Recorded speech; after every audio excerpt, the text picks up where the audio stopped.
SVR for POLK. There it goes.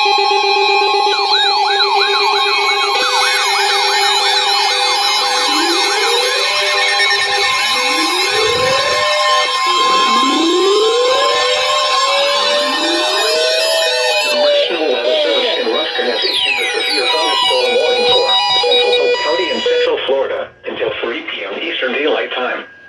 At 2:42 p.m. Eastern Daylight Time, a severe thunderstorm was located near Lake Wales, moving northeast at 35 miles an hour. Hazard, 60 miles an hour wind gusts and quarter-size hail. Source, radar indicated.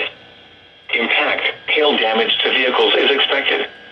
Expect wind damage to roofs, siding, and trees. Locations impacted include Point Sienna, Lake Wales, Geneva, Highland Park, Waverly, and Babson Park. For your protection, move to an interior room on the lowest floor of a building. Repeating, a severe thunderstorm warning has been issued until 3 p.m. Eastern Daylight Time for the following county: Polk, Florida.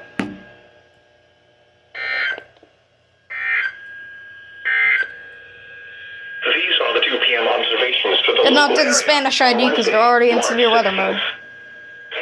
Wow.